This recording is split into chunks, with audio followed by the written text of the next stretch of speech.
tumulong ako kay dating Presidente Rodrigo Roa Duterte nung makalawa. Dahil mag-attend po kami ng birthday ni Wawa Love. Happy birthday, Wawa Love. Anong sabi niya? Ano? Yung ICC na yan. Wala naman akong magagawa kung anong desisyon ng mga administrasyon. Ang magagawa ko lang, kapag lumabas ang warrant of arrest, sasabihin ko sa aking mga pulis at kasundaluhan na siyang magsuserve ng warrant of arrest. Aarestuhin niyo ba ako? At hahayaan ko na ang taong bayan magdesisyon. Yun. Okay, eto, sinabi raw ni Tatay Digong, ha? Kasi, naalala nyo yung nagkaroon kami ng interview kay Tatay Digong. Sabado sila, kami linggo eh. Okay? So, marami sila. Kami, nung linggo, Banateros. No? So, nakita ko yung pictures nila na pagkamalang ko pa nga si Atty. Roque na si TP. Kali ko bumaligtad na si TP. Hindi po kita niloloko Atty. Roque. Pero pag malayo kasi yung picture nyo, parang ano eh. Ganyan na po si TP ngayon eh. Ang sarap ng buhay sa Europe. Hindi, walang po biruan Ano lang. Hindi ko inaasar si Atty. Roque. Pero di ba may hawig sila ni TP? Ryan Diansay, shout out po sa iyo. O yan, eto raw, nakausap niya si Tatay Digong at kung isi-serve daw kasi eto, sinabi ni Marcos na hindi siya papayag at they will not lift a finger. Hindi sila makikikooperate sa ICC. And yet, pwede pa rin mag-issue ng warrant of arrest ang ICC. So kung aarestuhin siya, definitely hindi po papayag si Tatay Digong ang magsaserve ng warrant of arrest ay ICC. Pero kung ang magsaserve ng ICC ay ang mga pulis o kasundaluhan, ano po ang magiging reaction nyo? Okay, ako po hindi ako mahilig sa rally, welga, nag-aaklas. Kasi para sa akin, laging turuan natin yung taong bayan bumoto. Huwag tayo doon sa boboto tayo ng kung sino-sino tapos reklamo tayo, no? Pero hindi ako nagtatawag ulit Hindi ako nagtatawag. Baka mamaya patawag tayo sa Senado. Hindi po. Kayo po ang tinatanong ko. Kung anong magiging desisyon ninyo kung seserban ng warrant of arrest si Tatay Digong. Ako po, eto lang sasabihin ko. Pag sinabi ni Tatay Digong, don't worry, I can do it. I will follow. Pero pag sinabi ni Tatay Digong, kayo magdesisyon. Punta tayong EDSA. I will be there. Okay? Ngayon, kayo ang tanungin ko. Papayag ba kayo na pinagsilbihan tayo ng isang Tatay Digong? And kung ikaw ay hindi bias, it's impossible na hindi mo malaman na ang the best president ever ay si Tatay Digong. As far as I know kasi ang inabot ko si Marcos senior. For me, there is no denying it. Not even close. The best president is si Tatay Digong. After niyan, papa-aresto nyo? At ang mag-aaresto pa? Dayuhan? No way!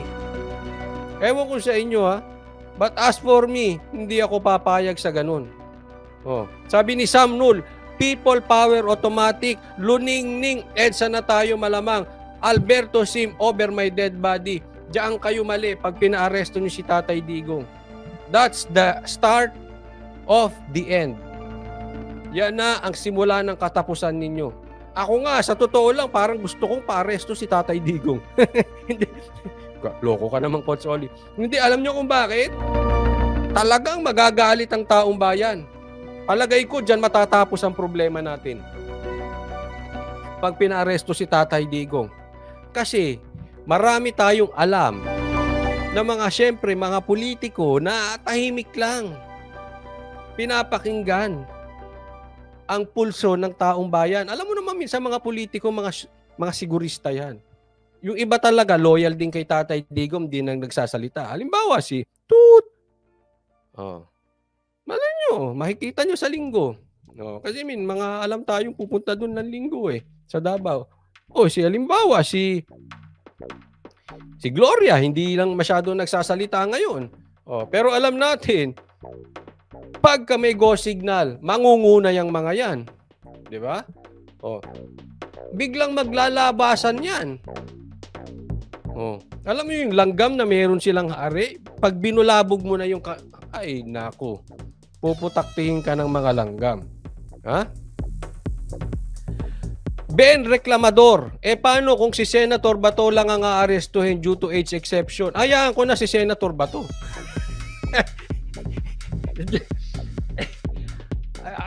Ayoko magsalita about Senator Bato. Kaya lang kasi Senator Bato, meron ako mga hindi nagustuhan na bakbak niya kay Bantag doon at saka kay Tebes.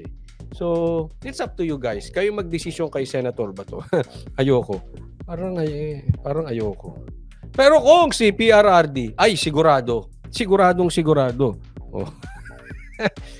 Nilaglag nyo naman si Senator Bato.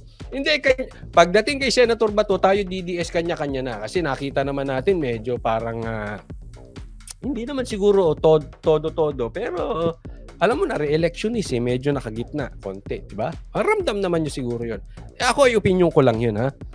Pero, ano pa rin yan sundalo pa rin yan ni Tatay Digong, no? So, tulungan nyo. kayo. Ha? Pero, PRRD different, ha? Silvia, kahit senior ako, kahit senior citizen ako, sasama ako sa rally. Ayan. Yung mga ganyan. Nako. May rally po sa Davao, ha? Pero yan naman ay pitik-pitik lang. Ibang issue kasi pag inaresto na si Tatay Digong.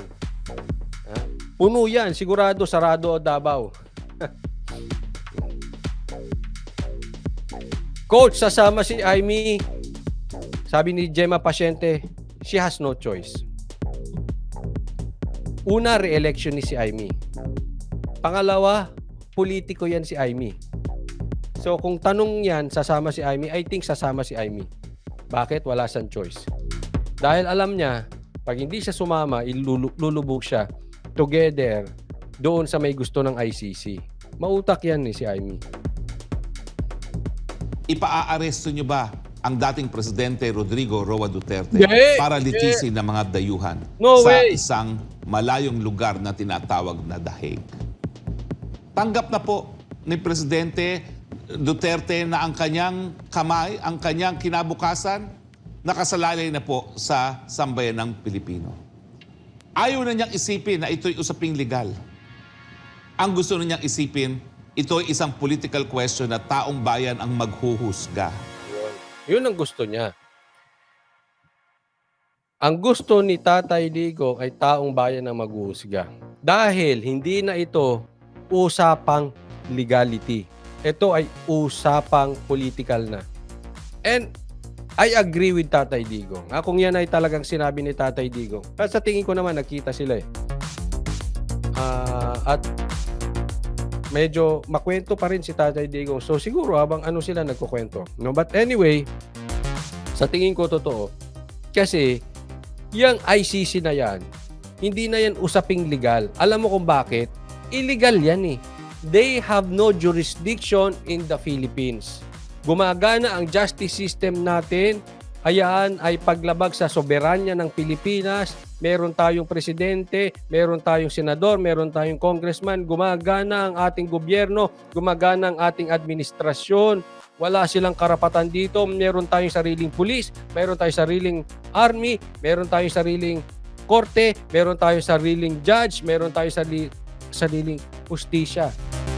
Wala silang karapatan dito. Kaya yung ICC na yan, as for me, I know that is illegal. Kaya hindi na po ito usaping legal or illegal. Ito po ay usaping politika. Bakit? Kasi alam natin ito ay politically driven. Dahil galit lang ang ibang politiko. Dahil inggit lang ang ibang politiko. At dahil merong mga ambisyon ng mga ibang politiko at ang tinik sa kanilang lalamunan ay Duterte, gustong pasabugin, gustong idiin, gustong i-dismantle, gustong pahinain, gustong siraan ang Duterte. Yun ang totoo niyan. At this is very obvious. Alam natin kung kanino galing ang bala na yan. Huwag na tayo galing yan kay Romualdez. Ilang beses na po sinabi ni Amy, ilang beses na po sinabi ni Atty. Roque. And kahit si Tatay Digong alam niya galing kay Tamba yan. May karapat, may Kaya nga, pag pumasok yung ICC na yan, Marcos, you will go down with Tamba Los. I'm pretty sure about it. Pag pinayagan mo yan, magkasama kayong lulubog. Kabigat niyan si Tamba, siguradong lubog ang barko dyan. Pero kung hindi mo hayaan yung ICC, we will salute you. I will salute you. But don't let ICC touch Tatay Digong. Ako yan ang aking opinion. No? Hindi ko man kayo gusto, ang importante, protektahan si Tatay Digong. If you will protect Tatay Digong, Marcos, ay papalakpakan ka dito. Sasaluduhan ka dito. Pero pag yan talaga napa-aresto, that's 100% sure you will go down with Tamba. Wala nang yan. Wala nang kemi-kemi yan. Hindi na natin mapapaikot ang taong bayan dyan.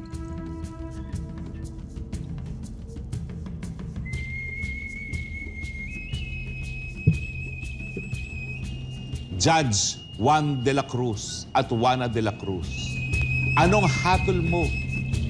Ipakukulong mo ba ang iyong dating presidente dahil sa isang bagay na sa totoo naman ay nagbigay ng kapayapaan sa ating mga komunidad?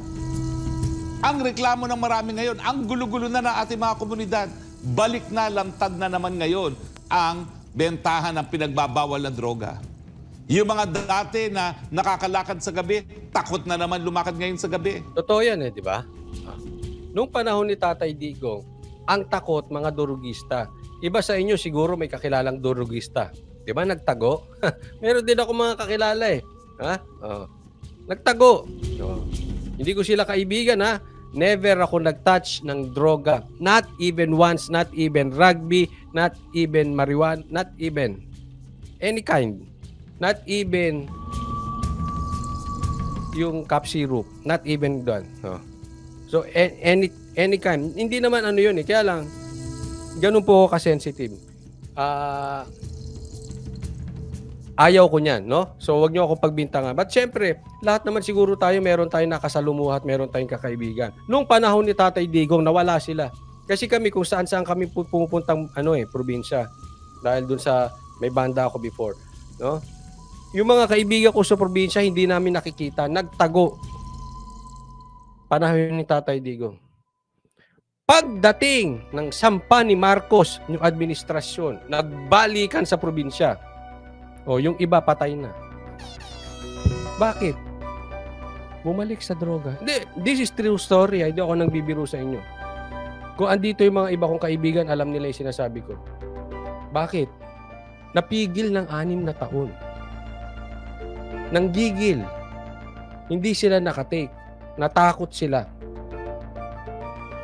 Pag alis ni Tatay Digong, balik sa probinsya, bumakbak ulit. Hindi inabot ng 1 taon. Dead on arrival. That is true story. Bakit? Gigil Totoo yung sinasabi niya. Ngayon, nalinis ni Tatay Digong ang mga durugista. Gaganyanin pa natin? No way. No way. At dahil nga sa mga nagawa ni Presidente Rodrigo Roa Duterte, kayo na pong maghusga, taong bayang Pilipino. Ipakukulong nyo ba? Ikaw, mamang pulis, aarestuhin mo ba ang ating dating presidente? Ikaw, mamang sundalo, makukuha mo bang dakipin ng presidente at ipadala sa ibang bayan at pati na rin ang Vice President na mawala ng banta dun sa isang gahaman sa kapangyarihan na alam niyang di ba nanalo sa eleksyon, kaya ipakukulong ang kalaban? Nako, swapang, no? O kayo, pulis, papayag ba kayo? Kayo, mga sundalo, papayag ba kayo dadamputin ang dating presidente na si Tatay Digong at ang vice president natin? Papayag ba kayo? Ha? Meron kayong responsibilidad na protektahan nyo ang inyong mga kababayan, especially the president and the vice president, former president and the incumbent vice president. Tapos dadalhin sa ibang bansa, dadalhin sa ibang bayan, doon lilitisin. Aba, ako naniniwala ako, hindi gagawin ng mga pulisyan at mga sundalo. Maraming nagmamahal dyan. Pinataasan ni Tatay Digong ang sahod ng mga pulisyan natin at mga sundalo. Ako naniniwala, bagamat hindi ko naman kilala lahat ng mga pulis, lahat ng mga sundalo. Pero marami akong kilalang mga pulis. At sila ay mahal si Tatay Digong. Ha? So, wag niyo pong hahayaan na tayo ay aapihin ng mga taga-ibang bansa at tatapakan yung ating karapatan. Hindi lang po ito karapatan ni Tatay Digong, karapatan to ng buong Pilipinas. Bakit mo aaristohin yung mga taga rito? Oh. Maraming salamat, RC21. Anong pera to? Pasensya na, hindi ko po kilala. Pero maraming salamat po sa kusang loob at sa pag-sponsor ng live na to. ICC, tanungin mo, Coach Oli, ang mga Noipi. Di nila kilala yan. Agree ako dyan. Lahat sila na nasa barko ni Tamba, lulubog yan. Yan. Maraming salamat, RC21, sa kusang loob at sa pag-sponsor ng live na ito. Correct. Lulubog kayo. Payagan nyo yung ICC. Magkakasama kayong lulubog with Tamba. In my opinion, but for me, that is for sure. Maraming nagmamahal kay Tatay Digong. Alam nyo kung walang nagmamahal kay Tatay Digong? Kung ang imahe ni Tatay Digong ay parang si Romualdez lang, matagal na tong dinampot. Kaya lang hindi nila magalaw si Tatay Digong kasi pinapakiramdaman niya kayo, tayo, mga DDS. Alam nila malakas pa sa public opinion si Tatay Digong. Sa katunayan nga, nag-number 1 pa sa Senado. Sa katunayan, tumataas pa ang kanyang trust rating at acceptance nitong si BP Sara. It shows na malakas pa ang Duterte. Pinakamataas pa rin sa survey si Sara. Si Tatay Digong number 1 pa. So nakikiramdam yung mga politiko na yan. Kaya alam nila maraming nagmamahal pa rin kay Tatay Digong. Kung ang numero ni Tatay Digong o ang numero ni Sara ay katulad ng numero ni Romualdez na bagsak, in my opinion, matagal nang dinampot yan. Matagal nang dinampot si Tatay Digong. Bakit? Alam nila walang proteksyon. Pero ngayon, alam pa rin nila may proteksyon si Tatay Digong. Ha? Ang pinakamalakas na proteksyon ni Tatay Digong ay kayo. Tayo mga naniniwala sa kanya. Tayo mga DDS. Kasi yaan ay millions. Millions na nagmamahal kusa organic. Hindi binayaran para pumirma. Hindi binayaran para bumoto. Kusang loob. Mahirap gibain ng organic.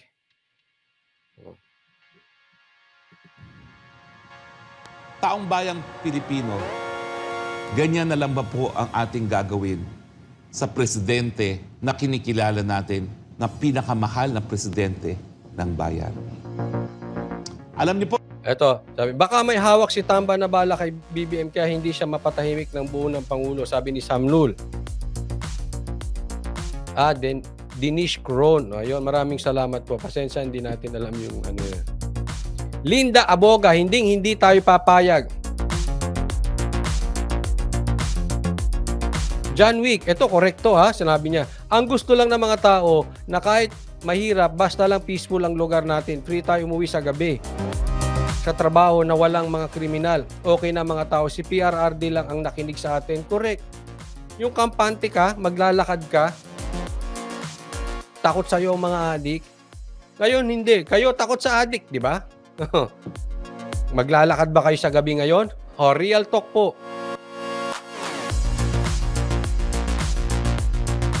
Sabi naman ni Kirk Kasami, nakakatakot na sa panahon ngayon. Mga kamag-anak ko sa Mindanao, takot nang lumabas ng bahay. Linggo-linggo na lang may nakikitang patay sa kalye. Karamihan mga biktima mga teenagers pa. Ganri Magaspang, relax ka lang, sabi niya. Ha? Sabi niya ito, si Tamba Loser ang dapat ikulong, huwag si Tatay Digong. Ay, correct. Ha? Panurin natin to. Palagay ko, dapat din managot si Tamba Luslos. Ito pong next topic. Sa tingin ko, dapat ding ikulong to si Tambay. Ha? Pero tingnan muna natin ito. Susunod na topic. Okay po. Danish Crown. Thank you. Ha?